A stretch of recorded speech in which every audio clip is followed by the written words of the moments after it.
Ku hancurkan mobil mewah milik pelakor hadiah ulang tahun dari suamiku. Halo Bunda, semoga Bunda semuanya dalam keadaan sehat dan bahagia ya. Sebelum masuk ke ceritanya, jangan lupa like, komen dan subscribe channel ini ya. Selamat menonton. Hari ulang tahunku yang seharusnya menjadi momen paling berharga justru terasa seperti lelucon kejam yang ditertawakan semesta. Sejak pagi, aku menunggu Imam dengan penuh harap. Setiap deru motor yang melintas di depan rumah, aku bergegas mengintip dari jendela, mengira itu dia membawa kejutan. Aku membayangkan dia datang sambil membawa bunga, kue, atau mungkin kotak kecil berisi perhiasan. Tapi harapanku memudar seiring jarum jam yang berputar. Ketika akhirnya Imam pulang malam hari, ia hanya menyerahkan sekotak coklat kecil yang bahkan tanpa dibungkus cantik. Maaf, Dinda, tahun ini keuangan lagi sulit, ucapnya sambil tersenyum seolah-olah kata-katanya cukup untuk meredakan kekecewaanku. Aku berusaha menahan air mata yang menggenang, memaksa sudut bibirku terangkat membentuk senyuman palsu. Dalam hatiku, ada suara kecil yang membisikkan, mungkin dia benar-benar kesulitan. Sabar, Din. Aku mencoba membenarkan semuanya, walau ada rasa aneh yang menggerogoti dada. Malam itu, setelah makan malam seadanya, Imam langsung merebahkan diri di tempat tidur. Suaranya yang mendengkur pelan memenuhi kamar yang tiba-tiba terasa begitu dingin dan sunyi. Aku duduk di sudut ranjang, memandangi wajahnya yang tenang dalam tidur. Ada rasa getir memenuhi hatiku. Kenapa aku merasa semakin jauh dari pria yang dulu berjanji akan membahagiakanku selamanya? Aku menghela napas berat dan mencoba mengalihkan pikiranku dengan menggulir layar ponsel. Saat itulah, tanpa sengaja, mataku menangkap cahaya dari layar ponsel Imam yang dibiarkan terbuka di meja samping ranjang. Sebuah notifikasi baru masuk, sebuah pesan dari seseorang bernama Nilta. Rasa penasaran mengalahkan akal sehatku. Dengan tangan gemetar, aku mengambil ponselnya. Pesan itu terpampang jelas. Sayang, terima kasih untuk Mercedesnya. Aku sangat senang. Hadiah terbaik darimu hati merah 2. Mataku membelalak. Jantungku berdetak begitu keras, seolah ingin pecah. Aku membacanya berulang kali, berharap aku salah lihat, berharap ini hanya mimpi buruk yang akan segera berlalu saat aku membuka mata. Tapi kenyataan tetap menamparku kejam.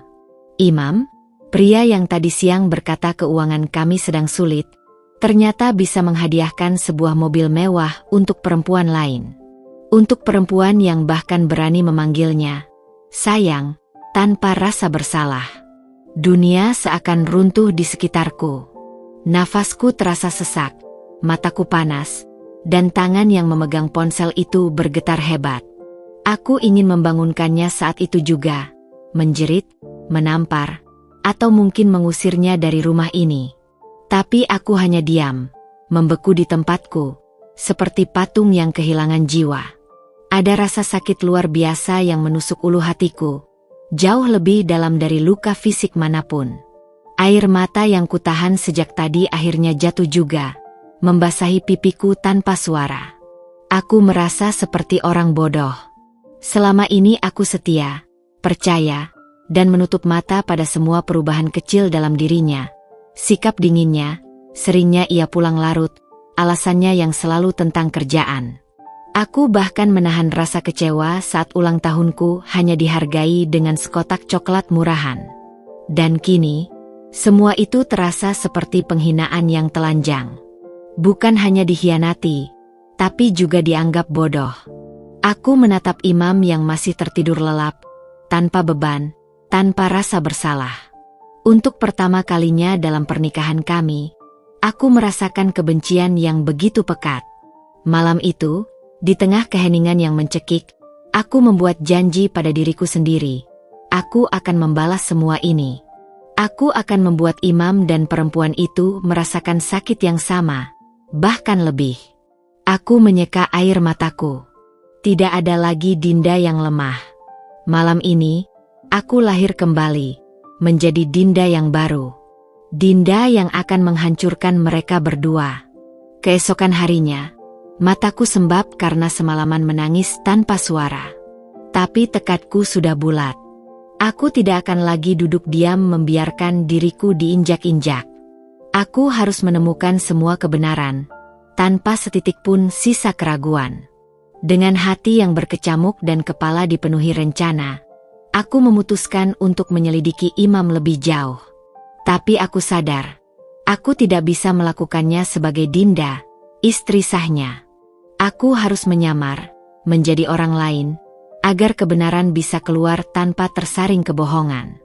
Aku berdiri di depan cermin, mengenakan kemeja longgar dan celana bahan sederhana, memoles wajahku dengan makeup minimalis agar terlihat seperti pekerja kantoran biasa. Kupasang kacamata tanpa lensa untuk mengubah sedikit penampilanku. Aku bahkan mengikat rambutku ke belakang, menyembunyikan sisi feminin yang biasa Imam banggakan. Setelah merasa cukup siap, aku mengambil tas selempang dan keluar dari rumah, menuju kantor tempat Imam bekerja. Setibanya di sana, aku berbaur dengan para pengunjung lain, pura-pura menunggu seseorang di lobi. Mataku awas mengamati tiap gerak karyawan yang berlalu lalang. Aku tahu Rina, salah satu teman sekantor Imam, cukup sering muncul di media sosial mereka saat ada acara kantor. Aku mengenali wajahnya dan segera mendekat, pura-pura mencari-cari sesuatu dari tasku, lalu seolah-olah tidak sengaja menjatuhkan ponselku di dekatnya. Saat ia membungkuk membantuku, aku membuka percakapan ringan. "Maaf, Mbak, saya baru pertama kali kesini. Kantor marketing lantai berapa ya?" Tanyaku dengan suara sedikit dibuat gugup. Rina tersenyum ramah. "Lantai 2, Mbak. Tapi sekarang jam makan siang, jadi banyak yang keluar." Aku berpura-pura tertawa kecil. "Wah, pantas sepi ya.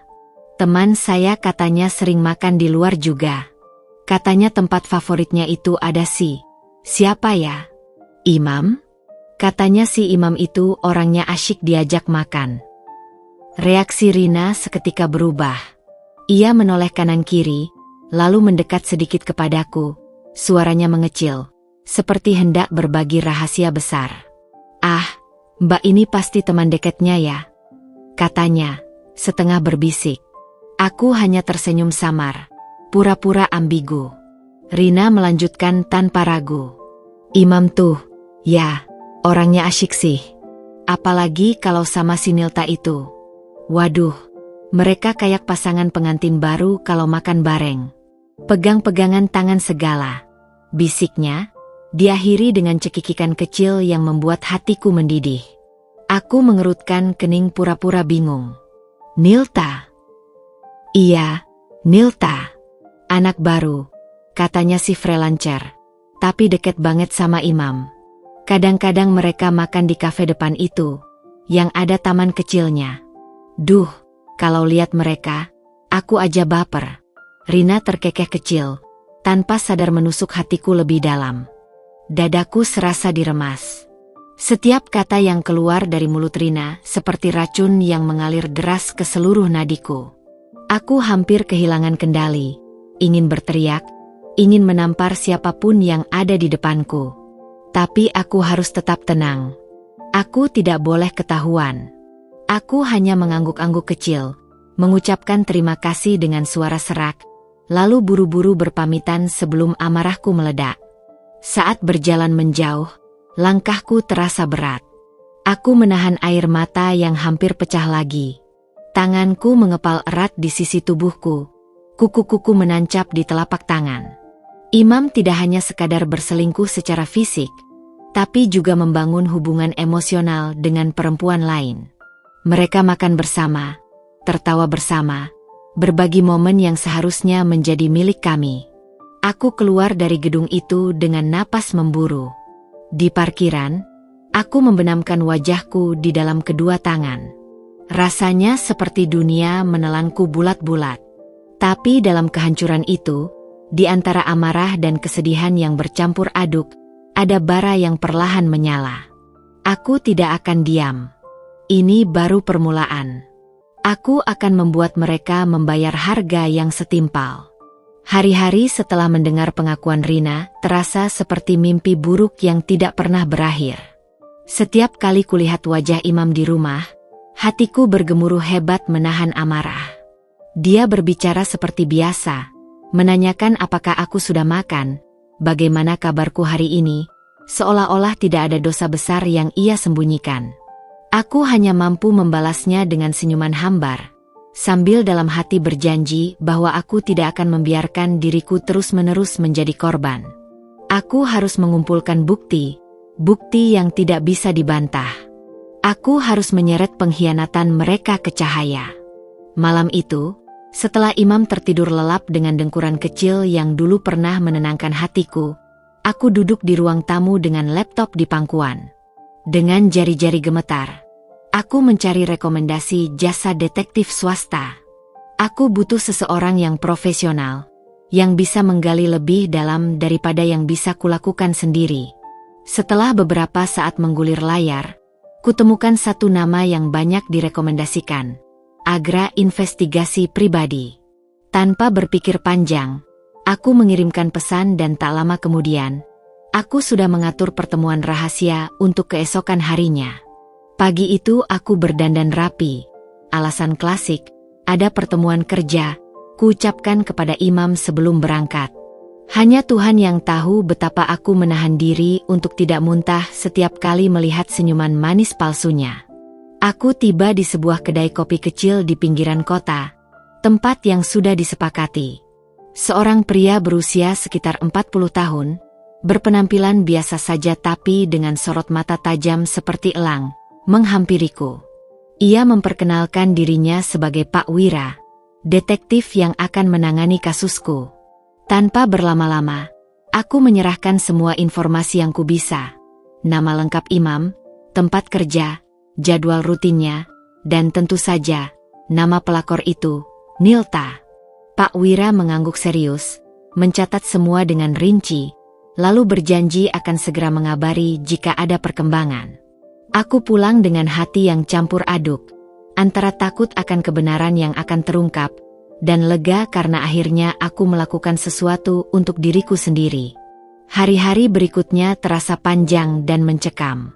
Setiap suara notifikasi di ponsel membuat jantungku berdegup kencang. Hingga akhirnya, 3 hari kemudian, pesan yang kutunggu-tunggu datang.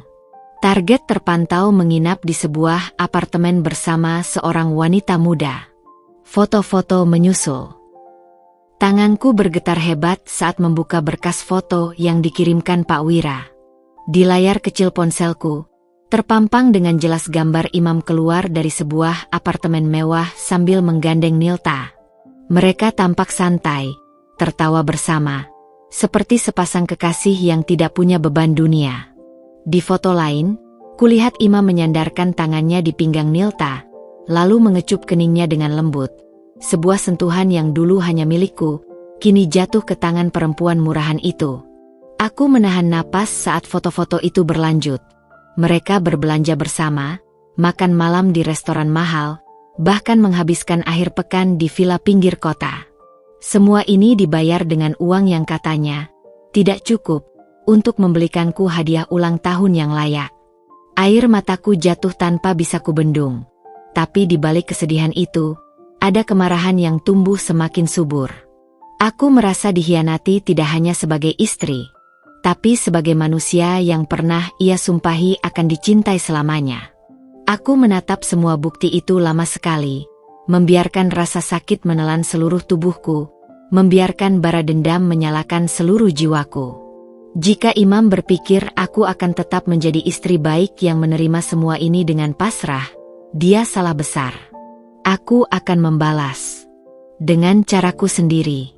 Dengan harga yang akan membuat mereka berlutut memohon ampun. Sejak foto-foto itu berada di tanganku, aku tidak lagi memandang Imam dengan cara yang sama. Setiap langkahnya, setiap suaranya, semuanya terasa menjijikkan di telingaku. Namun aku tahu, ini belum saatnya untuk meledak. Aku butuh lebih banyak bukti, lebih banyak amunisi untuk melumpuhkan mereka. Aku butuh saksi nyata, pemandangan yang bisa mengunci semua keraguan. Dan karena itu, aku mulai mengikuti Nilta diam-diam, seperti bayangan kelam yang tidak pernah ia sadari. Suatu sore yang panas, aku memarkirkan mobilku beberapa blok dari apartemen Nilta. Dengan kacamata hitam dan topi lebar, aku berbaur di antara lalu lintas manusia yang sibuk. Jantungku berdegup liar saat melihat lift apartemen terbuka dan sosok perempuan itu melangkah keluar, mengenakan gaun pendek ketat berwarna merah darah. Tapi bukan penampilannya yang membuatku nyaris pingsan, melainkan mobil yang ia tuju di parkiran. Sebuah Mercedes-Benz GLC hitam yang masih mengilap, dengan plat nomor baru yang belum sepenuhnya permanen. Aku berdiri terpaku, darahku mendidih. Mobil itu bukan sembarang mobil. Itu persis model yang setahun lalu aku sebutkan kepada Imam sebagai mobil impianku. Aku masih ingat betul malam itu, saat aku dengan mata berbinar-binar menunjuk gambar mobil itu di majalah otomotif. Bercanda, suatu hari kalau kita sukses, aku mau ini ya, Mas. Dan apa jawabannya? Imam hanya tertawa kecil dan berkata, "Iya, Din. Nanti kalau rezeki kita cukup." Ternyata rezeki kami cukup. Cukup untuk memanjakan pelacur itu, bukan untukku. Nafasku terasa sesak. Dadaku seperti ditindih batu besar. Kulihat Nilta membuka pintu mobil itu dengan penuh bangga, menepuk-nepuk setirnya dengan manja, seolah-olah benda itu adalah trofi kemenangan yang membuktikan betapa berartinya dirinya. Dengan angkuhnya dia menyandarkan punggung di jok kulit mewah itu. Kakinya naik ke dashboard sambil sibuk selfie, memamerkan hadiah itu kepada dunia maya. Aku menggenggam erat pegangan tasku, jari-jariku bergetar hebat menahan amarah. Mataku berair bukan hanya karena sakit hati, tapi karena harga diriku diremukkan tanpa ampun. Imam bukan hanya mengkhianatiku, dia mempermalukanku dengan cara yang paling keji, paling menghina. Memberikan hadiah yang dulu kujadikan simbol cinta dan impian kami kepada wanita lain. Seolah-olah aku ini hanya singgahan, hanya istri formalitas, sedangkan cintanya, perhatiannya, hartanya, justru diberikan kepada orang lain. Aku mundur perlahan dari tempat persembunyianku, lidahku terasa pahit. Di dalam hatiku, sebuah keputusan bulat mulai terbentuk, jauh lebih keras dari sebelumnya. Ini bukan lagi soal diselingkuhi. Ini soal harga diri. Ini soal luka yang menuntut pembalasan setimpal. Nilta boleh saja merasa menang hari ini. Imam boleh saja tertawa puas di belakangku. Tapi mereka belum tahu bahwa badai besar sedang dalam perjalanan menuju mereka. Dan aku sendiri yang akan menjadi badai itu. Malam itu, setelah berhari-hari menahan diri, aku memutuskan sudah waktunya untuk bergerak. Aku tidak mau lagi sekadar menjadi penonton dalam drama yang mempermalukanku. Dengan tangan yang gemetar namun tekad membara, aku mempersiapkan rencanaku dengan hati-hati. Aku memilih pakaian serba hitam, hoodie besar, celana panjang, dan sepatu kets tanpa suara. Topi kuperdalam ke wajahku, masker kugantungkan di telinga. Aku ingin menjadi bayangan, sosok tak terlihat dalam kegelapan malam. Jam menunjukkan pukul 1 dini hari ketika aku tiba di dekat apartemen Nilta. Jalanan sudah sepi, hanya suara serangga malam dan sesekali deru mobil lewat yang menemani. Aku memarkirkan mobilku di sudut gelap, jauh dari CCTV, lalu berjalan kaki menuju tempat sasaranku. Jantungku berdebar keras seolah bisa meledak kapan saja, tapi langkahku mantap. Ini bukan sekadar pelampiasan. Ini adalah pernyataan perang. Ini adalah tanda pertama bahwa aku tidak akan membiarkan mereka menghancurkanku tanpa perlawanan. Mobil mewah itu tampak berkilau di bawah cahaya lampu jalan, berdiri angkuh seolah mengejek keberadaanku. Aku mengeluarkan kunci rumah cadangan yang sudah kupersiapkan, mengeratkannya di genggaman. Dengan napas berat, aku melangkah cepat ke sisi mobil. Suara gesekan pertama ketika ujung kunci meluncur di sepanjang pintu mobil terdengar jelas di telingaku. Sebuah irama keadilan yang tidak bisa dihentikan. Aku tak berhenti di satu garis. Aku menggoreskan kunci itu sepanjang bodi mobil, dari kap depan sampai ke bagasi, menciptakan guratan tajam penuh kemarahan. Tak puas hanya dengan satu goresan, aku menghantamkan lututku ke spion samping hingga patah, membuatnya tergantung lemas seperti tulang yang retak. Aku menahan napas sejenak, menikmati rasa puas yang meledak dalam dadaku. Ini belum cukup. Aku menatap kaca mobil yang licin, refleksi wajahku sendiri terlihat. Wajah seorang perempuan yang sudah disakiti terlalu dalam. Dengan seluruh tenaga, kulemparkan batu kecil yang sudah kupersiapkan ke arah kaca depan. Pecah. Retakannya menjalar cepat seperti jaring laba-laba. Suara denting kecilnya bagai simfoni kemenangan dalam kegelapan. Detik itu juga aku sadar bahwa aku bukan lagi Dinda yang dulu. Aku adalah seseorang yang mampu membela harga dirinya sendiri, meski dengan cara yang tidak pernah kubayangkan. Aku menarik napas dalam-dalam, lalu berlari menjauh sebelum ada yang menyadari. Hatiku masih berdebar keras. Adrenalin mengalir deras di seluruh tubuhku, tapi ada sejumput rasa puas yang tidak bisa kutahan. Untuk pertama kalinya dalam berbulan-bulan, aku merasa berdaya. Malam itu, aku pulang ke rumah dengan langkah ringan. Di dalam kamar, aku menatap langit-langit sambil tersenyum getir. Ini baru permulaan. Dan aku bersumpah, apa yang kulakukan malam ini hanya awal dari kehancuran mereka. Keesokan paginya, aku pura-pura sibuk di dapur, menyiapkan sarapan seperti biasa. Di wajahku, tak sedikit pun tampak perubahan. Seolah malam tadi aku tidur nyenyak tanpa ada yang mengusik pikiranku. Padahal, di dalam dada ini, masih terasa riak-riak kecil adrenalin dari aksiku semalam. Setiap suara renyah dari roti panggang, setiap gemericik air teh yang kutuang ke cangkir, terasa seperti nada-nada kemenangan kecil dalam batinku. Aku mendengar suara pintu depan dibanting agak keras, disusul langkah kaki tergesa. Imam pulang. Aku menoleh sejenak, melihat wajahnya yang pucat dan tegang. Kemejanya kusut, dasinya tidak terpasang rapi seperti biasanya. Aku tahu, dia habis bertemu dengan Nilta. Mungkin setelah menerima kabar buruk tentang mobil kesayangannya yang kini sudah tak berbentuk sempurna. Imam melempar tas kerjanya ke sofa tanpa berkata apa-apa, lalu berjalan ke arahku dengan ekspresi campuran antara cemas dan marah.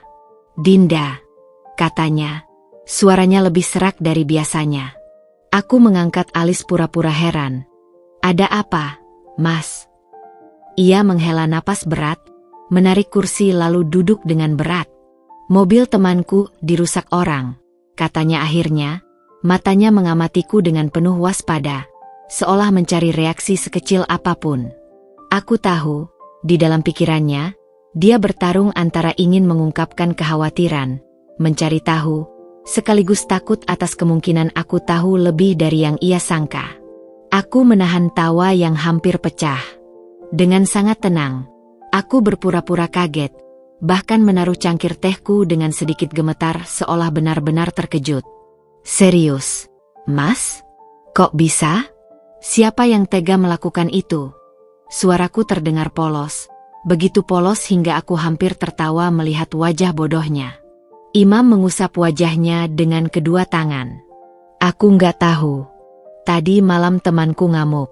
Kaca mobil pecah, bodi mobil penuh goresan. Aduh, Din, aku pusing banget. Mobil itu mahal banget, yang dimarahin malah aku, padahal aku nggak tahu apa-apa," katanya dengan suara frustrasi, hampir mendekati keluhan anak kecil yang kehilangan mainannya. Dalam hati, aku mendesis puas. "Bagus. Rasakan, Mas. Rasakan sedikit saja sakit yang pernah kau berikan padaku." Namun di luar, aku tetap berpura-pura simpati, bahkan menawarkan teh hangat yang baru kusiapkan. "Sabar ya, Mas. Mungkin ada orang iseng atau iri." Wajah Imam semakin gelap. Aku curiga, mungkin ada yang tahu hubungan kami. Ia menatapku lagi, lebih tajam kali ini. Aku menahan napas, menahan diri untuk tidak mengangkat dagu dengan sombong. Aku pura-pura memandangnya prihatin. Hubungan apa, Mas? Tanyaku dengan polos, seolah tidak pernah mengetahui apapun tentang perselingkuhan mereka. Ia buru-buru menggeleng. Enggak, maksudku, ya hubungan kerja, klien, biasalah, katanya terbata-bata, berusaha menutupi kekalutannya. Aku tersenyum kecil, sangat halus, hampir tidak terlihat. Bermainlah, Mas. Berbohonglah sebanyak yang kau mau. Karena aku, Dinda, sudah tidak lagi menjadi istrimu yang bodoh. Aku sudah berada beberapa langkah di depanmu. Dan ini baru permulaan dari neraka kecil yang kusiapkan untukmu. 2 hari setelah kejadian perusakan mobil, aku kembali memutuskan untuk memata-matai mereka. Aku mengenakan sweater besar dan topi, berbaur di antara keramaian kafe di sekitar apartemen Nilta. Dari balik kaca jendela kafe, aku mengintip, menunggu momen itu terjadi. Dan seperti yang kuduga, Imam datang terburu-buru, wajahnya kusut, sementara Nilta sudah berdiri di parkiran dengan tangan bertolak pinggang, menatap mobilnya yang kini tampak compang-camping. Kaca depan retak seperti sarang laba-laba, spion yang tergantung lemas, dan bodi penuh goresan seolah menjadi saksi kemarahannya yang membara. Aku hampir tertawa ketika melihat ekspresi Nilta. Wajahnya merah padam, bibirnya mengerucut seperti hendak meledak. Begitu Imam mendekat, tanpa basa-basi, Nilta langsung melemparkan tas kecilnya ke arah Imam. Tas itu mengenai dada Imam dengan bunyi gedebuk yang cukup keras, membuat beberapa orang di sekitar mereka melirik penasaran. Mas, ini gimana jadinya? Hadiah ulang tahunku. Sekarang rusak begini. Teriaknya keras tanpa peduli pandangan orang-orang. Suaranya melengking tajam, mengiris udara pagi yang sebelumnya tenang. Imam mengangkat tangan, mencoba menenangkan. Aku sudah bilang, aku akan cari cara buat perbaiki. Sabar, sayang, ini cuma masalah kecil. Cuma masalah kecil. Nilta memotong dengan suara yang makin tinggi. Ia menunjuk mobil itu dengan dramatis. Ini Mercedes, Mas. Mobil mewah, bukan motor bebek. Apa kau pikir cukup cuma diservis di bengkel pinggiran? Aku mau mobil baru. Kalau enggak, aku malu dilihat teman-temanku pakai mobil kayak rongsokan begini. Aku melihat Imam menelan ludah dengan susah payah, wajahnya semakin pias. Ia menghela napas panjang, mencoba bicara dengan nada lebih rendah, tetapi aku bisa lihat jelas, dia panik. Panik karena dia tidak punya jalan keluar. Panik karena uangnya tidak cukup untuk membeli satu mobil baru lagi. Apalagi setelah biaya apartemen dan pengeluaran mewah Nilta yang terus membengkak. Aku butuh waktu, Nilta, kata Imam dengan suara hampir memohon. Tapi Nilta malah mendengus tajam. Selalu butuh waktu. Selalu alasan. Kau pikir aku pacaran sama orang kere? Hah? Kalau dari awal kau nggak bisa memenuhi kebutuhanku, ngapain janji-janji macam-macam? Setiap kata-kata kasar yang keluar dari mulut Nilta seperti balsem bagi lukaku. Inilah perempuan yang kau pilih, Mas. Inilah bidadari yang kau sembunyikan dari istrimu yang sah. Bidadari palsu dengan lidah berbisa dan mata duitan. Nilta kemudian berjalan menghentakkan kakinya, meninggalkan Imam yang berdiri mematung di tengah parkiran. Beberapa orang yang tadi memperhatikan mereka mulai berbisik-bisik. Ada yang diam-diam mengambil foto dengan ponsel. Aku yakin, tak lama lagi, kisah cinta picisan mereka akan menjadi bahan gunjingan di lingkungan ini.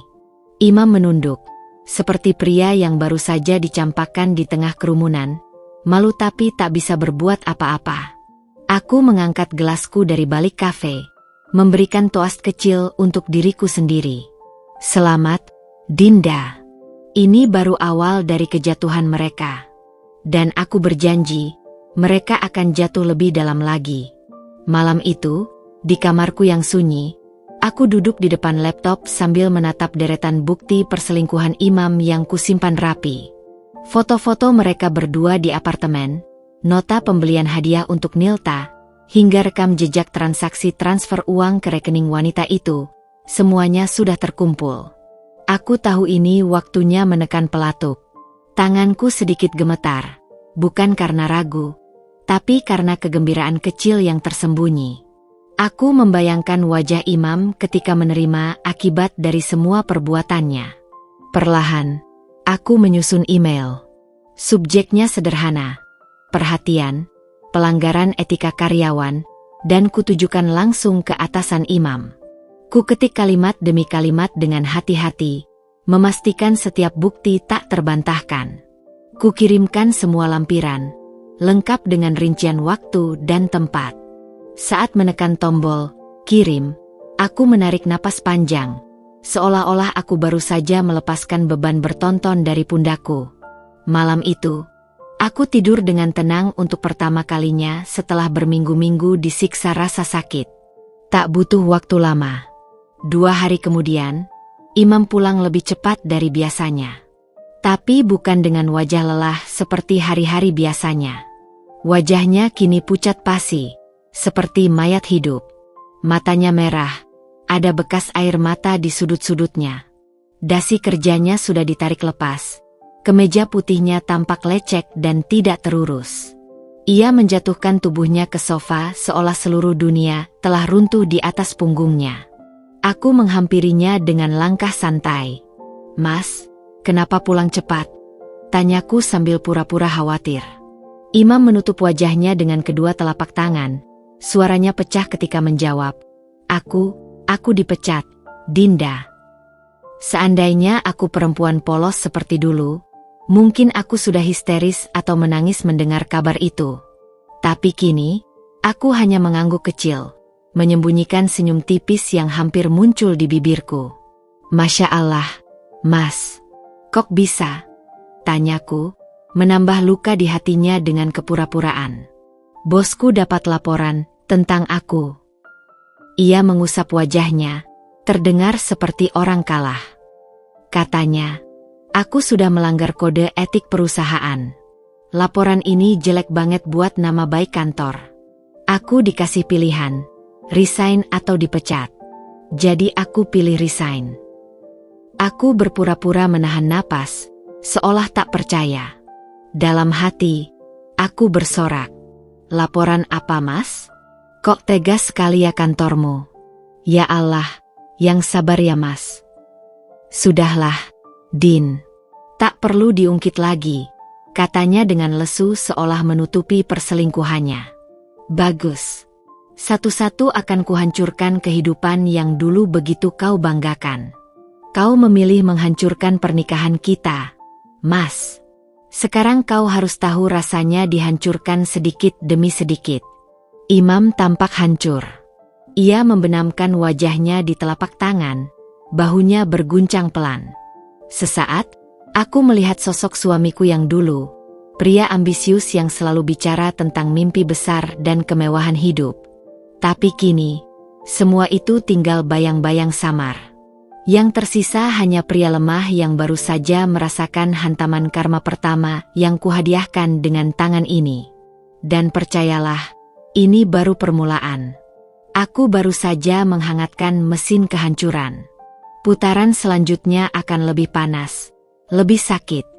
Beberapa hari setelah Imam kehilangan pekerjaannya, aku kembali memainkan peran pengamat dalam bayang-bayang. Aku tahu Imam pasti akan menemui Nilta, berusaha mempertahankan satu-satunya hal yang membuatnya merasa masih berharga. Maka aku mengikutinya, diam-diam, seperti bayangan yang tak terlihat. Kali ini, mereka bertemu di sebuah kafe kecil yang biasa mereka datangi, tempat di mana mungkin dulu mereka merencanakan semua kebohongan dan pengkhianatan itu. Dari balik kaca jendela, aku melihat Imam duduk gelisah, berkali-kali membetulkan kerah kemejanya yang lusuh. Tak seperti biasanya, ia tampak jauh lebih sederhana. nyaris seperti pria biasa yang kehabisan tenaga untuk tampil meyakinkan. Lalu, Nilta datang dengan langkah tergesa, memakai dress mini berwarna merah terang, wajahnya penuh raut kesal. Ia langsung duduk tanpa menatap Imam, menaruh tas mewahnya di atas meja dengan kasar. Aku bisa membaca suasana itu bahkan dari jauh. Tegang, dingin, membeku.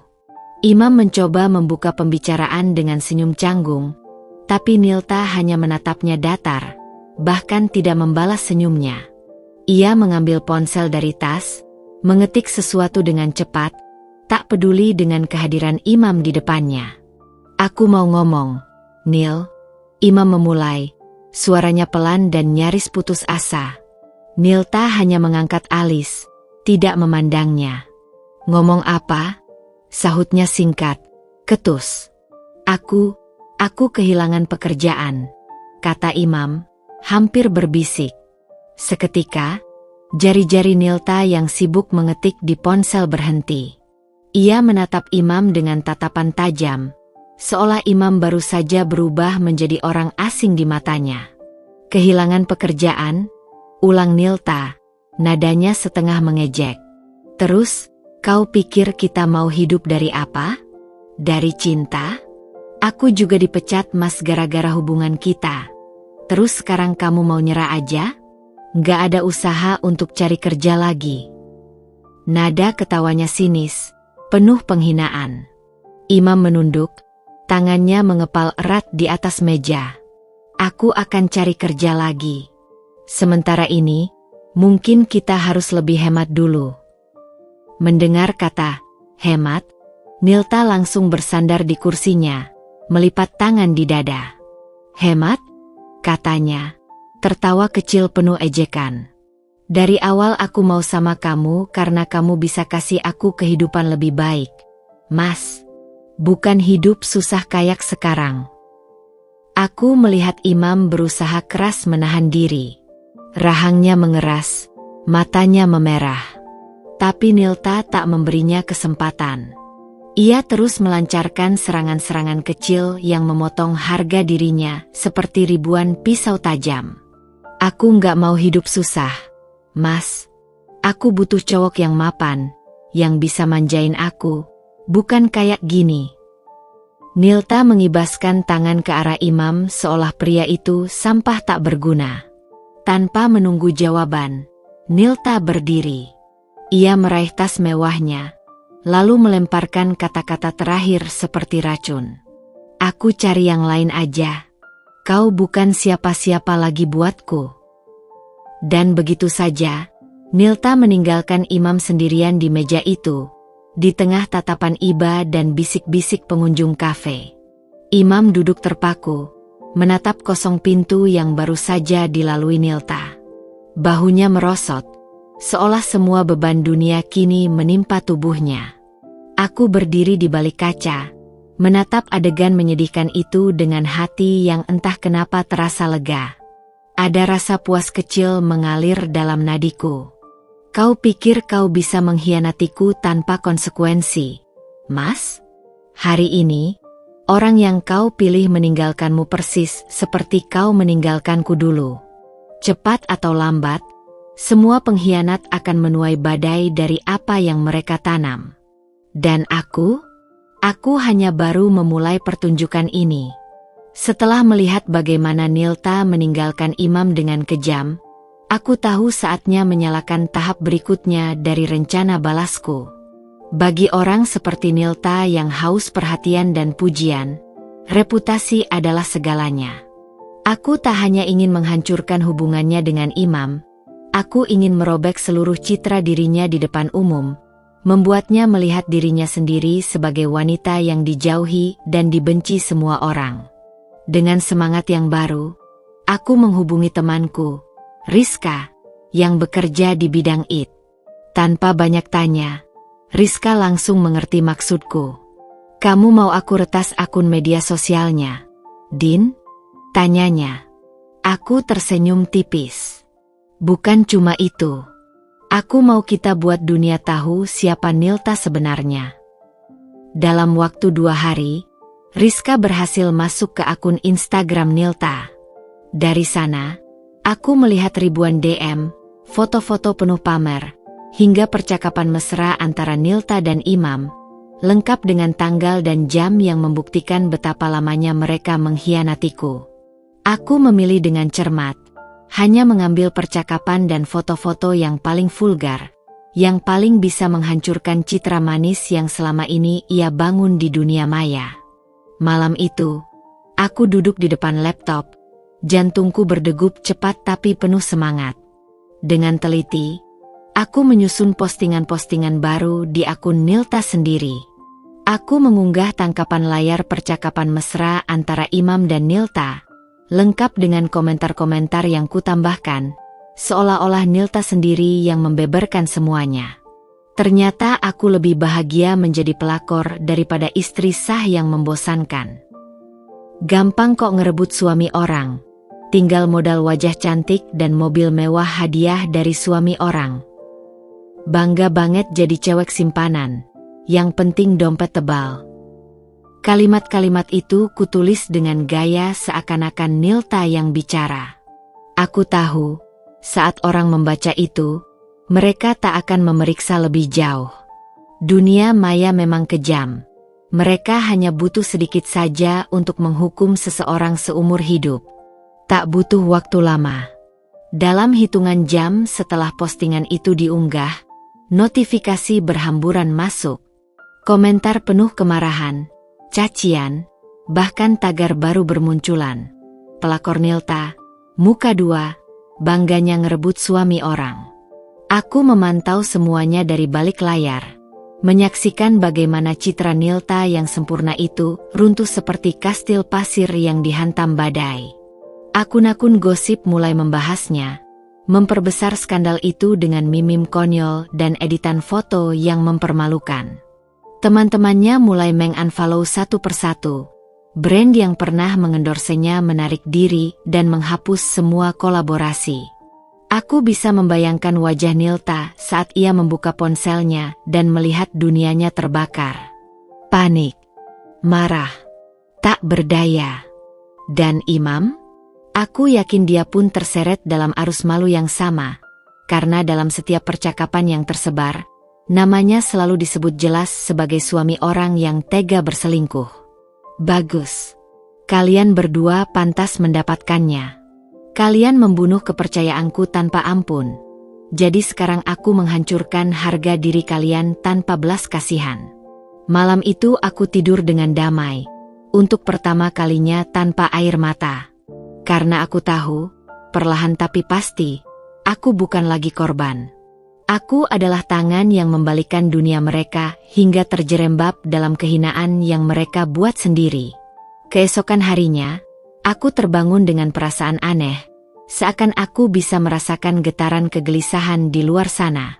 Ponselku terus berdering tanpa henti, dan seiring aku membuka notifikasi satu persatu, sebuah senyum kecil mulai terukir di bibirku. Aku tidak perlu lagi membuka media sosialku untuk tahu apa yang sedang terjadi. Semuanya sudah tersebar di dunia maya. Nama Nilta dan Imam, seperti dua bintang yang dulu gemerlap, kini hanya menjadi bahan lelucon dan ejekan. Di Instagram, pelakor Nilta menjadi trending.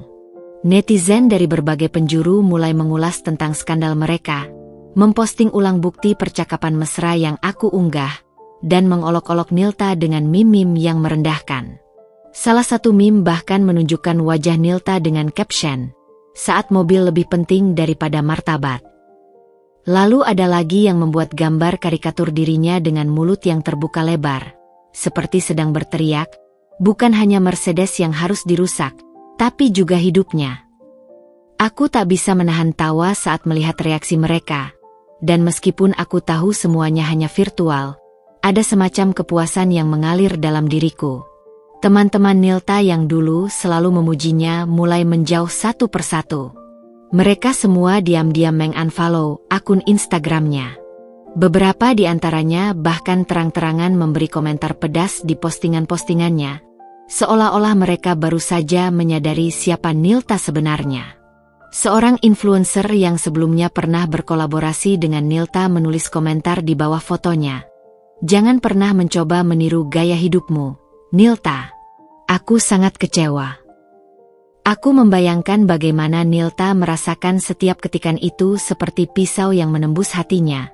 Perlahan merobek identitas yang telah ia bangun dengan kerja keras penuh kebohongan. Sementara itu, media sosial mulai penuh dengan pembicaraan tentang pelakor, yang bahkan mulai menyeret nama Imam ke dalam pusaran ini. Foto-foto mereka berdua beredar luas, disebar tanpa ampun. Orang-orang mulai mengecam mereka dengan kata-kata yang bahkan lebih tajam dari pedang. Ada akun gosip besar yang memposting video rekaman lama dari acara televisi di mana Imam pernah terlihat berbicara tentang keluarga dan komitmennya pada pernikahan. Video itu sekarang seperti lelucon yang memalukan, dan banyak orang yang menggunakannya untuk membandingkan kata-kata manisnya dengan kenyataan bahwa dia berselingkuh dengan Nilta. Apa yang kamu katakan tentang setia, Mas Imam? Kini dunia tahu siapa kamu sebenarnya. Tulis akun gosip itu, memicu lebih banyak kecaman. Nilta, yang selama ini dianggap sebagai selebriti dunia maya dengan pengikut ribuan orang, kini menjadi bahan perbincangan buruk di setiap sudut. Konten-konten iklannya dibatalkan. Agen-agen endorse mulai menarik diri, menghapus semua kerjasama mereka dengan Nilta. Bahkan, beberapa perusahaan yang sempat memberinya produk gratis kini memutuskan untuk menariknya kembali. Semua kesuksesan yang selama ini ia bangun dengan wajah cantik dan kata-kata manis di media sosialnya, hancur dalam sekejap. Keberadaannya di dunia maya menjadi kosong, layaknya hantu yang tidak lagi memiliki pengaruh. Aku bisa merasakan kegelapan yang semakin menyelimuti hidup Nilta. Bayangkan saja, dia yang dulunya bisa tidur dengan tenang di malam hari, kini terbangun dengan rasa takut dan cemas. Setiap kali membuka media sosialnya, yang ada hanya wajah orang-orang yang mengutuk dan menertawakan hidupnya. Ada yang memanggilnya pelakor sejati, ada yang bahkan mengancam akan melaporkannya ke pihak berwajib. Memang, hukum tak bisa sembarangan menghukum hanya karena perselingkuhan. Tapi dunia maya sudah cukup menjadi pengadilan yang tak perlu saksi untuk menjatuhkan vonis. Tapi yang paling menyakitkan, aku tahu, adalah ketika dia kembali membuka ponselnya dan membaca semua caci maki yang ada di kolom komentar. Kejutan demi kejutan, kemarahan demi kemarahan, mulai menghantamnya. Bahkan keluarga Imam yang sebelumnya diam, akhirnya berbicara. Ibu Imam mengirim pesan panjang lebar ke grup keluarga, menyesalkan perbuatan Nilta dan berharap agar dia pergi jauh-jauh dari anak-anaknya. Keluarga besar Imam, yang dulu diam saja dengan hubungan gelap ini, kini mulai berbalik arah. Dan disinilah aku, sebagai saksi bisu dari kehancuran ini, merasa seolah aku adalah pembalap yang telah mencapai garis finish. Aku tidak hanya menghancurkan hubungan mereka, aku merobek seluruh kenyamanan hidup Nilta dan Imam. Aku membuat mereka merasakan sendiri apa yang dulu mereka lakukan padaku, rasa sakit yang tak terperikan. Tapi yang paling membahagiakan, aku sudah tidak lagi merasa seperti korban. Aku adalah seorang pemenang, seorang wanita yang telah menemukan kekuatan untuk melawan dunia dan membalikkan takdirnya sendiri. Setelah penghancuran mobil, pemecatan Mas Imam dan Nilta dari kantor, hingga memviralkan Nilta di sosial media, akhirnya aku memutuskan untuk menggugat cerai Mas Imam. Ia tidak bisa menolak, yang ia bisa katakan kala itu hanya, "Maaf, aku menyesal." Proses perceraian itu datang lebih cepat dari yang pernah aku bayangkan. Setelah Imam mengungkapkan penyesalannya, aku tahu segalanya sudah berakhir. Aku tidak bisa kembali lagi ke masa lalu, ke masa ketika kami masih saling percaya dan cinta. Setiap kali aku memikirkan semua kebohongan dan pengkhianatan yang dia lakukan, rasa sakit itu semakin menggerogoti hati dan pikiranku. Tidak ada lagi ruang bagi dia dalam hidupku. Aku sudah memutuskan. Dengan bantuan pengacara terbaik yang kubawa, aku memulai langkah pertama dalam proses perceraian ini. Awalnya, Imam sepertinya berharap aku akan melunak, berharap aku akan mempertimbangkan untuk memberi kesempatan kedua. Tapi aku sudah lelah. Aku tidak ingin terjebak dalam siklus kebohongan dan rasa sakit yang tak berujung. Aku ingin kebebasan. Kebebasan dari perasaan tertekan, kebebasan dari kehidupan yang selalu dipenuhi dengan rahasia dan pengkhianatan. Maaf, Imam. Ini bukan tentang kita lagi. Ini tentang aku. Aku harus melangkah maju. Suaraku terdengar tegas. Dan meskipun di dalam hatiku ada rasa sakit yang luar biasa, aku tahu ini adalah keputusan yang benar. Imam hanya bisa memandangku dengan tatapan kosong, tidak bisa berkata-kata. Wajahnya yang dulu tampan dan penuh percaya diri kini terlihat rapuh, lelah, dan hampa. Ini adalah karma atas semua yang telah ia lakukan. Pada awalnya, Imam mencoba mengajukan beberapa tawaran. Dinda, kamu bisa tetap tinggal di rumah ini. Kita bisa berbagi hak asuh anak. Aku akan memberi nafkah untuk anak kita. Jangan terlalu terburu-buru mengambil keputusan. Aku berjanji akan memperbaiki semuanya. Tapi aku tidak tergoda. Tawaran itu terdengar seperti bentuk pelarian. Seperti cara untuk memegang kendali lagi dalam hidupku. Aku tidak ingin itu. Aku ingin mandiri. Ingin hidup tanpa harus terus diingatkan akan pengkhianatan ini. Setelah proses hukum dimulai, aku mengajukan hak asuh anak. Aku tahu ini akan menjadi titik konflik yang paling emosional. Namun aku juga tahu bahwa aku adalah orang yang paling pantas untuk mengasuhnya. Imam sudah gagal sebagai seorang suami. Bagaimana dia bisa menjadi ayah yang baik? Di hadapan pengacara, aku memberikan argumen yang tegas. Anakku perlu stabilitas. Ia perlu merasa aman dan dicintai tanpa ada kebohongan. Aku bisa memberinya itu. Imam? Ia hanya akan membuatnya bingung dan terluka lebih dalam. Proses perceraian itu berlangsung cepat. Jauh lebih cepat dari yang kuperkirakan. Semua bukti pengkhianatan yang aku miliki, pesan-pesan dari Nilta, foto-foto dari detektif swasta, membuat posisi kami menjadi lebih kuat. Imam akhirnya menyerah pada fakta yang tak terbantahkan dan memilih untuk tidak melawan keputusan perceraian ini. Dia hanya bisa pasrah. Aku mendengar dari pengacaraku bahwa dia merasa terpojok. Tidak ada lagi tempat bagi dia untuk bersembunyi dari kenyataan yang telah dia ciptakan sendiri. Namun, meskipun proses hukum berjalan dengan lancar, itu tidak membuat segalanya menjadi mudah. Hari-hari setelah keputusan perceraian itu terucap, aku merasa ada bagian dari diriku yang masih ragu. Aku selalu berpikir, apakah aku melakukan hal yang benar? Anak kami, meskipun masih kecil, akan merasakan dampak besar dari perceraian ini. Tapi, kemudian aku teringat betapa aku sudah menderita di tangan Imam.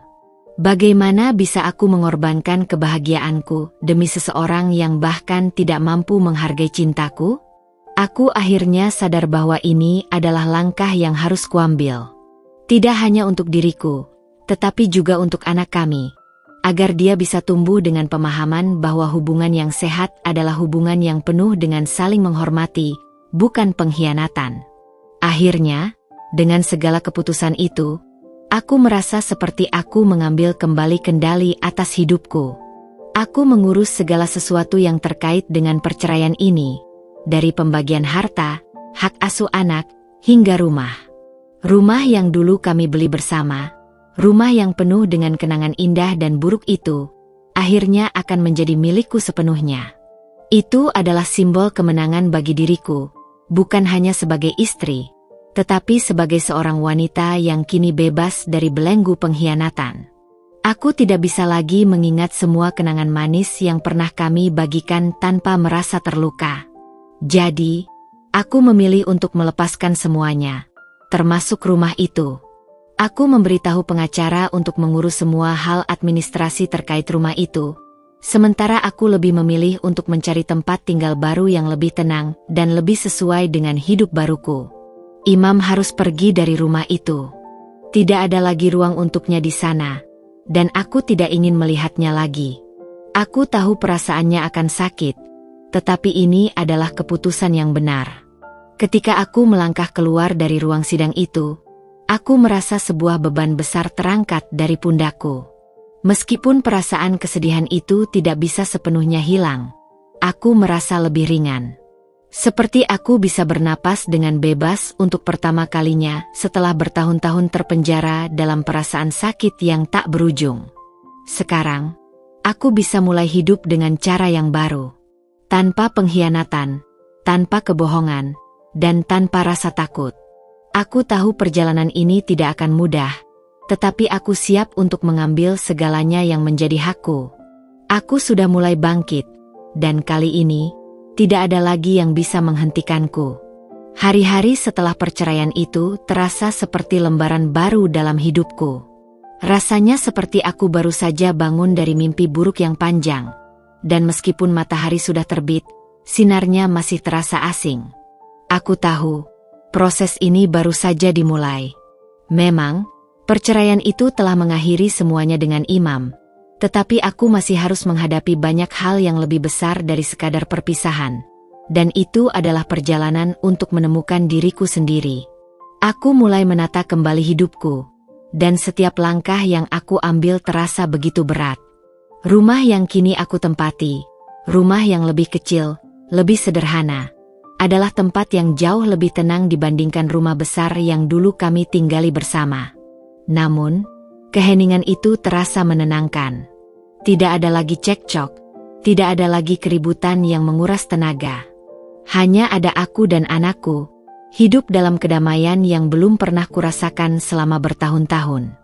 Aku mulai menyadari bahwa hidup baru ini, meskipun penuh tantangan, memberi kesempatan yang lebih baik bagi kami berdua. Anakku, yang dulu begitu terpukul dengan perceraian kami, mulai kembali ceria. Dia kini bisa tidur lebih nyenyak, bisa berbicara tentang hari-harinya di sekolah tanpa ada rasa takut atau kecemasan. Aku tahu, sebagai ibu, aku memiliki tanggung jawab besar untuk memberinya rasa aman dan cinta yang tidak tergerus oleh apapun, termasuk perpisahan dengan ayahnya. Meskipun Imam selalu berjanji akan tetap terlibat dalam hidup anak kami, aku tidak bisa sepenuhnya mengandalkannya. Aku yang harus menjaga dan melindungi anakku, memberi dia rasa stabilitas yang selama ini hilang. Aku tidak ingin dia merasakan kekosongan yang dulu aku rasakan. Pekerjaanku juga mulai berubah. Setelah memutuskan untuk benar-benar berfokus pada karir, aku mulai menemukan kembali semangat yang pernah hilang. Dulu, aku bekerja hanya sebagai cara untuk mengisi waktu, mencari sibuk agar tidak terlalu banyak berpikir tentang pernikahan yang sedang hancur. Tetapi sekarang, aku bekerja karena aku ingin menunjukkan pada diri sendiri bahwa aku bisa berhasil, bahwa aku bisa menjadi wanita yang kuat dan mandiri. Setiap proyek yang aku selesaikan, setiap pencapaian yang aku raih, membawa aku lebih dekat pada keyakinan diri yang mulai memudar selama pernikahanku dengan Imam. Namun, meskipun hari-hari baru ini terasa lebih ringan, bayangan masa lalu tetap hadir, sesekali menghantui langkahku. Ada kalanya, saat aku duduk sendiri di rumah, rasa kesepian itu datang tanpa diundang. Aku akan teringat akan hari-hari ketika Imam masih ada di sini, ketika kami duduk bersama di meja makan yang kini terasa kosong. Kenangan itu, meskipun pahit, tetap membekas dalam pikiranku. Tetapi, aku belajar untuk tidak melarikan diri darinya. Aku harus merasakannya, karena hanya dengan begitu aku bisa benar-benar melepaskan semuanya. Setiap kali perasaan itu datang, aku ingat pada satu hal. Aku tidak ingin kembali ke masa itu. Aku tidak ingin kembali ke hubungan yang penuh dengan kebohongan dan pengkhianatan. Aku sudah memilih jalan ini, dan aku harus terus melangkah. Ketika Imam pertama kali meminta maaf dan mencoba kembali, aku sempat ragu. Tetapi sekarang, aku tahu, aku telah membuat keputusan yang tepat. Tidak ada lagi ruang untuk orang yang tidak bisa menghargai dan mencintai dengan sepenuh hati. Tidak ada lagi yang lebih penting bagiku selain kebahagiaan diriku sendiri dan anakku. Satu hal yang aku sadari adalah bahwa kebahagiaan itu datang dari dalam diri sendiri. Aku harus bisa mencintai diriku terlebih dahulu, sebelum aku bisa memberi cinta pada orang lain. Aku tidak akan lagi bergantung pada orang lain untuk kebahagiaanku. Imam sudah mengajarkan aku banyak hal, terutama tentang pentingnya mengenal diri sendiri, menghargai diri sendiri, dan tidak takut untuk mengambil langkah besar, meskipun itu menakutkan. Dan meskipun ada rasa sakit, aku berterima kasih karena aku akhirnya bisa bangkit dari keterpurukan. Dengan semua perubahan ini, aku mulai merasa lebih hidup. Rasanya seperti aku kembali menemukan jati diriku yang sudah lama terkubur. Aku mulai merencanakan masa depan dengan lebih percaya diri, dengan lebih banyak harapan. Tidak ada lagi rasa takut bahwa aku akan tergantung pada orang lain. Tidak ada lagi ketakutan bahwa aku akan terus menjadi korban dari situasi yang tidak pernah aku pilih. Aku adalah Dinda, dan aku pantas untuk bahagia. Namun, itu semua tidak terjadi begitu saja. Ada banyak malam yang aku habiskan dengan menangis, bertanya-tanya apakah aku sudah benar-benar membuat keputusan yang tepat. Terkadang, aku merasa sangat lelah, bahkan ingin menyerah. Tetapi setiap kali aku merasa terjatuh, aku teringat akan anakku yang terus menatapku dengan penuh harapan. Aku teringat akan diriku sendiri yang pernah memiliki mimpi besar dan cita-cita yang jauh lebih tinggi daripada sekadar bertahan hidup. Aku juga mulai membuka diriku untuk kemungkinan-kemungkinan baru.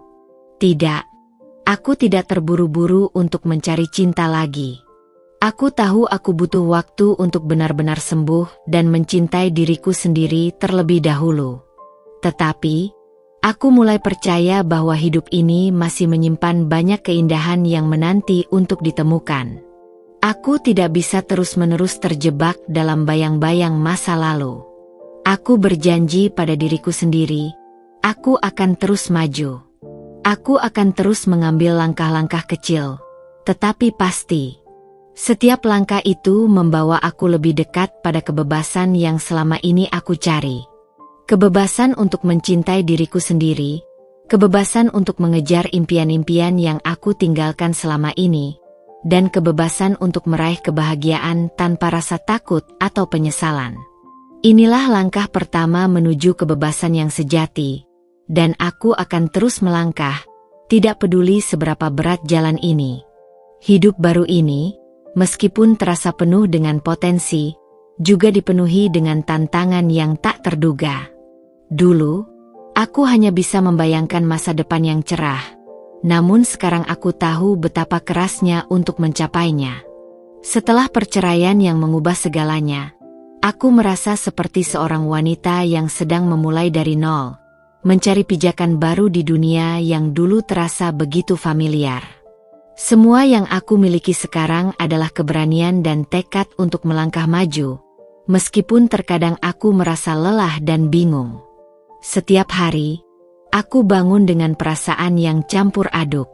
Ada rasa syukur karena akhirnya aku bisa bebas dari hubungan yang menyakitkan, tetapi juga ada rasa cemas tentang masa depan. Apakah aku akan bisa memberikan kehidupan yang layak bagi anakku? Apakah aku bisa menavigasi jalan hidup ini sendirian, tanpa dukungan dari orang lain yang dulu selalu ada di sampingku? Pertanyaan-pertanyaan itu selalu muncul di pikiranku, dan aku tahu jawabannya hanya bisa ditemukan jika aku terus berjalan. Aku tidak bisa berdiam diri, tidak bisa terjebak dalam rasa takut dan penyesalan yang selalu menghantui. Hari-hari di kantor mulai terasa lebih ringan. Aku mulai mendapatkan kepercayaan dari atasan dan kolega-kolegaku. Setiap tugas yang kuambil, setiap keputusan yang kubuat, rasanya seperti langkah kecil menuju kesuksesan yang lebih besar. Dulu, aku selalu merasa terbebani dengan tanggung jawab, merasa cemas apakah aku bisa memenuhi harapan orang lain. Namun sekarang, aku menyadari bahwa aku hanya perlu fokus pada diriku sendiri dan melakukan yang terbaik. Tidak ada lagi yang perlu kupikirkan selain langkah berikutnya. Tidak ada yang bisa menghentikanku untuk mencapai apa yang aku inginkan.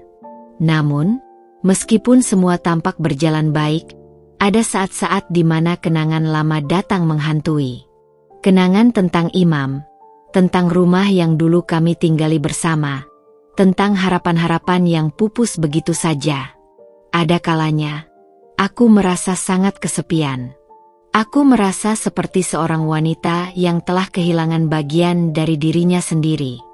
Meskipun aku tahu ini adalah jalan yang benar, perasaan kesepian itu terkadang begitu kuat sehingga hampir mengalahkan semangat yang baru kubangun. Tapi, aku belajar untuk tidak takut menghadapinya. Aku belajar untuk menerima bahwa perasaan itu adalah bagian dari proses penyembuhan. Setiap kali aku merasa terjatuh, aku ingat akan anakku yang terus memandangku dengan penuh harapan. Aku ingat akan diriku sendiri yang pantas mendapatkan kebahagiaan dan kedamaian. Kehidupan baru ini, meskipun penuh dengan tantangan, juga memberi aku kesempatan untuk menemukan kembali siapa diriku sebenarnya. Aku mulai mengejar impian-impian yang selama ini terabaikan. Impian yang dulu kubuang karena terlalu fokus pada peran sebagai istri yang baik, sebagai ibu yang sempurna. Aku ingat betul bagaimana dulu aku hanya hidup untuk orang lain, untuk Imam, untuk keluarga, untuk memenuhi harapan-harapan yang diberikan padaku. Kini, aku sadar bahwa hidup ini adalah milikku untuk dijalani, untuk aku pilih sendiri arah dan tujuan yang ingin aku capai. Aku mulai meluangkan waktu untuk diriku sendiri, untuk mengeksplorasi minat dan hobiku yang lama terlupakan. Membaca buku yang dulu selalu kubaca sebelum menikah, berlari di pagi hari, dan bahkan belajar hal-hal baru yang selalu ingin ku coba. Ini adalah cara untuk menyembuhkan hatiku, untuk melupakan kesedihan yang lama terpendam dan menggantinya dengan kebahagiaan yang sederhana. Aku sadar bahwa kebahagiaan tidak selalu datang dari hal-hal besar. Kadang, kebahagiaan itu datang dari hal-hal kecil, seperti secangkir kopi pagi yang panas, atau tawa riang anakku yang kembali bersinar. Dalam perjalananku ini, aku mulai belajar untuk melepaskan. Melepaskan semua yang tidak bisa kuubah, melepaskan semua yang tidak bisa kubawa ke masa depan. Aku tidak bisa mengubah masa lalu, dan aku tidak bisa mengubah orang lain. Tetapi aku bisa mengubah cara aku melihat dunia, cara aku menghadapi setiap hari yang datang.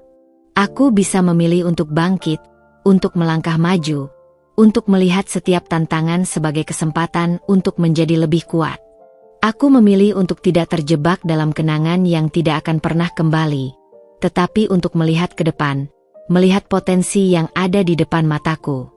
Aku juga mulai membuka hati untuk kemungkinan baru, bukan berarti aku mencari cinta, tetapi lebih kepada membuka diriku untuk orang-orang yang bisa memberi pengaruh positif dalam hidupku. Aku tahu bahwa cinta tidak harus datang dari pasangan hidup. Cinta bisa datang dari teman-teman yang mendukung, dari keluarga yang selalu ada, dan dari diriku sendiri. Aku tidak lagi merasa bahwa aku harus menemukan cinta dalam bentuk yang sudah kubayangkan sebelumnya. Aku belajar bahwa cinta itu bisa datang dalam berbagai bentuk, dan yang terpenting adalah bagaimana kita menerima dan menghargainya. Setiap hari, aku mengambil langkah kecil menuju kehidupan yang lebih baik. Langkah demi langkah, aku semakin dekat pada versi terbaik diriku. Aku semakin percaya bahwa tidak ada yang mustahil jika kita mau berusaha, jika kita mau bekerja keras untuk mencapai impian-impian kita. Meskipun jalan ini penuh dengan tantangan, aku tahu aku tidak sendirian. Aku punya anakku, aku punya diriku, dan aku punya harapan yang tak akan pernah padam. Semuanya terasa begitu jauh, tapi juga begitu dekat. Kehidupan yang dulu aku kenal, penuh dengan penyesalan, rasa sakit, dan pengkhianatan, sekarang hanyalah sebuah bayangan kabur yang kerap datang menghantui pikiranku. Aku sudah jauh melangkah dari hari-hari kelam itu, dan meskipun terkadang kenangan itu datang, aku tidak lagi merasa takut. Justru, aku merasa lebih kuat, lebih tegar, dan lebih siap menghadapi apapun yang datang ke depanku. Aku belajar banyak dari kegagalan dan kejatuhan. Dan itu semua membentuk diriku menjadi seorang wanita yang mandiri dan penuh tekad. Setiap pagi, aku bangun dengan rasa syukur, dengan semangat yang baru. Aku tidak lagi merasa terjebak dalam bayang-bayang masa lalu. Dan itu adalah hadiah terbesar yang bisa kuberikan pada diriku sendiri. Aku merasa hidupku kembali memiliki arti, tujuan yang jelas, dan aku tahu ini adalah hasil dari kerja keras dan keberanian untuk melangkah maju. Keluargaku, terutama anakku, adalah sumber kekuatan yang luar biasa. Meskipun perceraianku dengan Imam telah merusak banyak hal dalam hidupku, aku tahu bahwa anakku adalah alasan terbesar mengapa aku harus terus bertahan. Aku tidak ingin dia tumbuh dalam ketakutan atau rasa cemas yang pernah aku rasakan dulu. Aku ingin dia melihat dunia dengan harapan, dengan rasa percaya diri bahwa apapun yang terjadi, dia bisa menghadapinya. Dan untuk itu, aku harus menjadi teladan baginya, seorang ibu yang tegar, yang tidak pernah menyerah dalam menghadapi rintangan. Namun, meskipun aku merasa semakin kuat, ada saat-saat tertentu di mana aku merasa sepi. Mungkin ini adalah efek samping dari perjalanan panjang yang aku tempuh sendirian. Tetapi aku tahu, sepi bukanlah tanda kelemahan. Itu adalah momen di mana aku bisa meresapi semua yang telah aku capai, untuk mensyukuri setiap langkah yang telah kuambil. Aku belajar untuk menikmati kesendirian, untuk merayakan kebebasan yang telah aku peroleh. Dulu, aku merasa kesepian karena kehilangan seseorang yang aku anggap segalanya. Tetapi sekarang aku menyadari bahwa kesepian itu adalah ruang untuk aku mengenal diriku lebih dalam lagi. Suatu hari, aku duduk di sebuah kafe kecil yang nyaman, menatap pemandangan kota yang sibuk dari jendela. Di sekelilingku, orang-orang berlalu lalang dengan rutinitas mereka, tetapi aku merasa seperti berada di dunia yang berbeda. Dunia yang aku ciptakan dengan tanganku sendiri, dunia yang penuh dengan peluang dan harapan. Aku melihat anakku yang sedang bermain di sampingku, tersenyum ceria. Di sanalah aku menemukan kebahagiaan yang sesungguhnya, bukan pada materi atau status, tetapi pada kebersamaan dan ketenangan hati. Aku merasa cukup dengan apa yang aku punya, cukup dengan siapa aku sekarang. Dan sementara itu, di luar sana, mereka yang pernah membuatku terluka hidup dalam dunia yang berbeda. Imam, yang dulu aku percayai sepenuhnya, kini hanya tinggal sebuah nama yang tidak lagi mempengaruhi hidupku. Aku mendengar kabar darinya sesekali, tentang kehidupannya yang penuh dengan penyesalan dan kesendirian. Aku tidak merasa senang melihatnya jatuh, tetapi aku juga tidak merasa kasihan. Aku hanya merasa bahwa dia sudah mendapatkan apa yang pantas dia terima. Setiap kebohongan yang dia buat, setiap pengkhianatan yang dia lakukan, kini membawanya pada kehidupannya yang hancur. Aku tahu bahwa karma tidak pernah salah alamat. Apa yang dia tanam, itu pula yang akan dia tuai. Dan tentang Nilta, aku tidak bisa mengatakan bahwa aku merasa puas. Sebab, kebahagiaannya yang dulu tampak begitu sempurna, kini hanya menjadi kenangan pahit yang semakin memudar. Kabar terakhir yang kudengar, dia terjebak dalam utang yang tak terbayar, hidup dalam kekhawatiran setiap hari. Mungkin dia dulu merasa telah memenangkan segalanya, tapi sekarang dia mengerti betapa kosongnya hidup yang dibangun dari kebohongan dan pengkhianatan.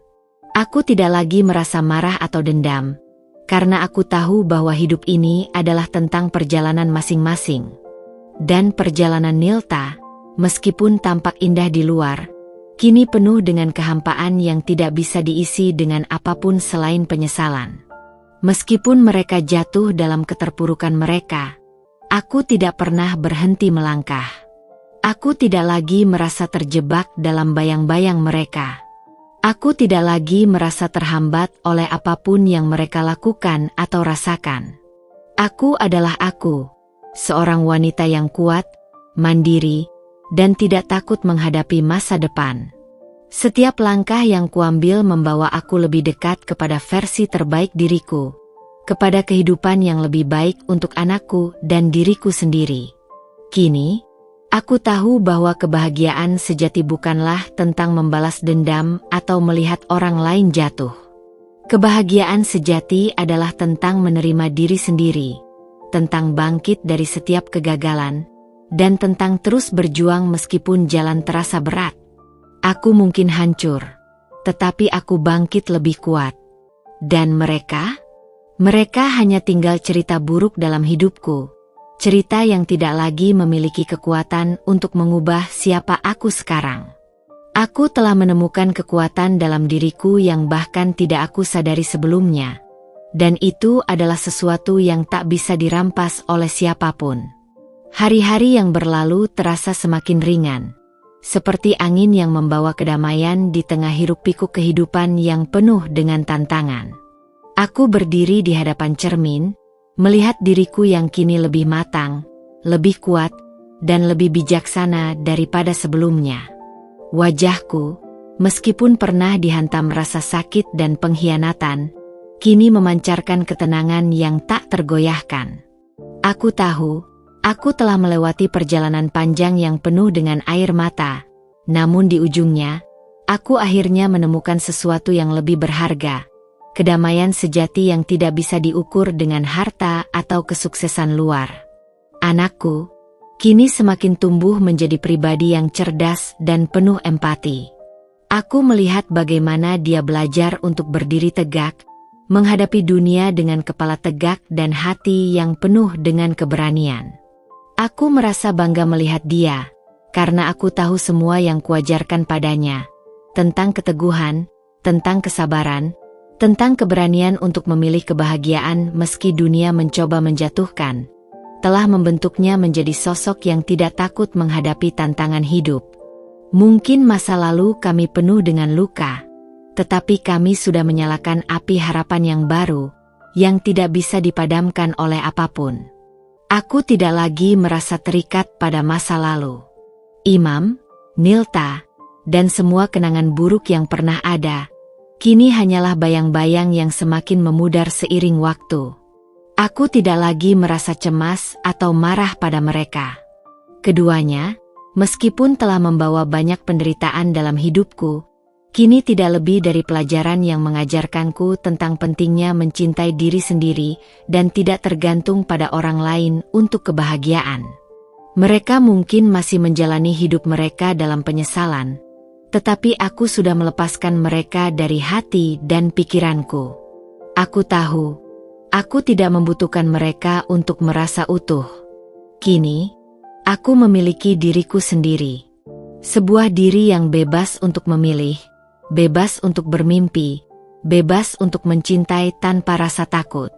Aku merasa seperti seorang wanita yang baru dilahirkan kembali, dengan peluang baru yang terbentang di depanku. Hidup ini terasa seperti buku kosong yang siap kutulisi dengan cerita-cerita baru. Cerita tentang kekuatan, tentang cinta yang datang dari dalam diri, dan tentang masa depan yang penuh dengan kemungkinan. Aku menyadari bahwa kebahagiaan sejati tidak datang dari memaksakan diri pada hubungan yang salah, tidak datang dari mencoba memenuhi harapan orang lain, tetapi datang dari mencintai dan menghargai dirimu sendiri. Aku memutuskan untuk menjalani hidup ini dengan penuh kesadaran. Setiap langkah yang kuambil sekarang penuh dengan perhatian dan kebijaksanaan. Aku tidak lagi terburu-buru mengejar segala sesuatu, karena aku tahu bahwa segala hal yang baik akan datang pada waktunya.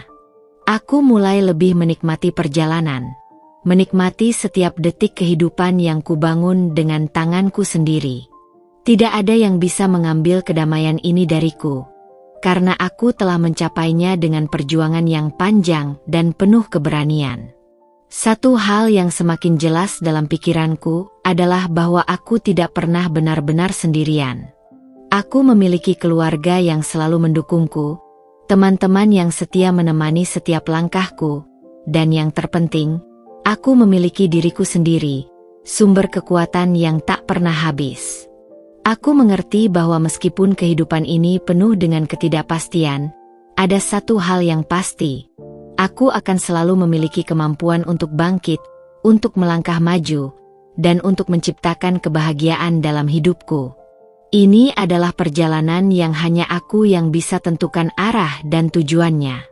Aku juga mulai membuka diriku untuk cinta, meskipun aku tidak terburu-buru. Aku belajar bahwa cinta itu datang ketika kita siap, ketika kita telah menyembuhkan luka-luka kita, dan ketika kita siap memberi tanpa takut akan pengkhianatan atau rasa sakit. Cinta yang datang dengan tulus, tanpa beban atau harapan yang tak realistis, adalah cinta yang sejati. Jika suatu hari nanti cinta itu datang, aku akan menyambutnya dengan hati yang lapang. Namun, aku tahu sekarang bahwa kebahagiaan tidak tergantung pada cinta dari orang lain, tetapi pada kemampuan kita untuk mencintai diri sendiri terlebih dahulu. Sekarang, aku merasa bebas.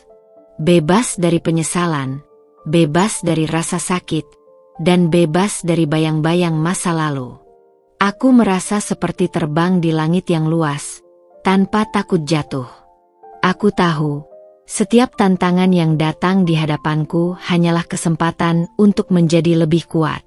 Aku sudah siap menghadapi apapun yang akan datang, karena aku tahu bahwa apapun yang terjadi, aku bisa menghadapinya. Aku tidak lagi takut pada kegagalan, karena aku telah melewati kegagalan yang paling besar dalam hidupku, dan aku berhasil bangkit darinya. Akhirnya, aku tahu bahwa setiap detik yang telah berlalu, baik yang penuh penderitaan maupun kebahagiaan, adalah bagian dari proses hidup yang harus dijalani untuk mencapai kedamaian ini. Aku telah menemukan ketenangan yang selama ini kucari, dan aku tahu bahwa ini adalah hadiah terbaik yang bisa aku beri pada diriku sendiri dan anakku. Masa depan tidak lagi terasa menakutkan, karena aku tahu, apapun yang terjadi, aku akan terus berjalan dengan kepala tegak. Aku telah menemukan kebahagiaan yang sejati, dan itu adalah perjalanan yang tak terhingga berharga.